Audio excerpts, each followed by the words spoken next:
Well, the things that can change the demand curve are these demand shifters. And so here's a list of 5 things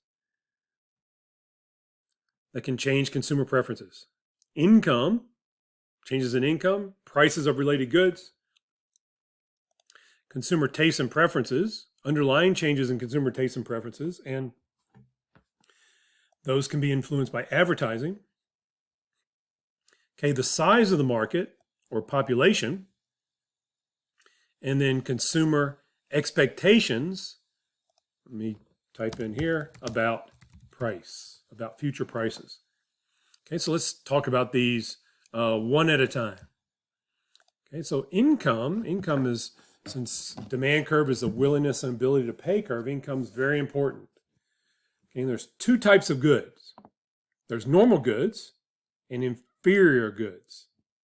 Okay, inferior goods, you might think of those as lower quality goods. Okay, where income and demand are negatively related. Okay, so maybe if we're thinking about food, maybe something like macaroni and cheese is an inferior good. Maybe the box of macaroni and cheese that you can buy for $1. As your income increases, maybe you go from being an undergraduate and fixing meals on a shoestring budget to getting your first job, then your demand for macaroni and cheese might fall. Okay, you might substitute higher quality starch for macaroni and cheese. Okay, and vice versa. If your income falls, then your demand for inferior goods might increase. Okay, so then normal goods are higher quality goods where your income and demand are positively related.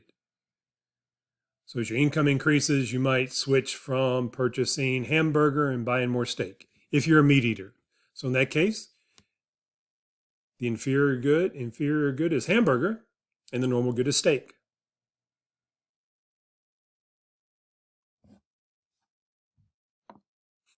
Okay, so it's real important for business firms to be aware of the type of good that they purchase, that they produce, and where they are in the business cycle.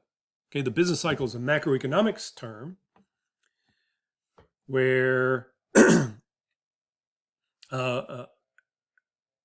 economy goes through boom and bust cycles. So here's the real median household income in the U.S. Okay, the time series of that macroeconomic variable from the Federal Reserve economic data website.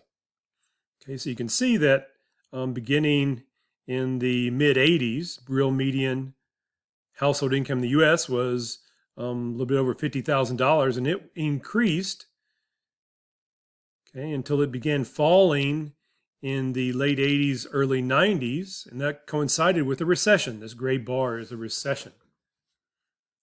Okay, and then real median income increased during the 90s, and so demand for normal goods increased, and the demand for inferior goods decreased throughout the 90s. And then before the recession, again, you see that real median income fell, and then it, with the early 2000s recession that coincides with the internet stock market bubble bursting. The early 90s recession coincided with a gas price spike that coincided with the first Iraq War, Kuwaiti and Iraq War, when Iraq invaded Kuwait and the U.S. launched a counterattack. And then, okay, so back to the 2000s, real median income increased again until before the recession of the Great Recession of 2008. That coincided with the housing price bubble bursting. Real median income fell, and the demand for inferior goods increased, and the demand for normal goods decreased. And then around about 2012, real median income increased again until 2019, and that's when this data series ends. Okay, the data from the Census Bureau has not been updated as of now. Okay, so it really matters the type of good that you're producing and that you know how it is related to these business cycles. Big companies develop product lines that help them manage these boom and bust cycles. I forget the company's name, but they own The Gap and Banana Republic and Old Navy.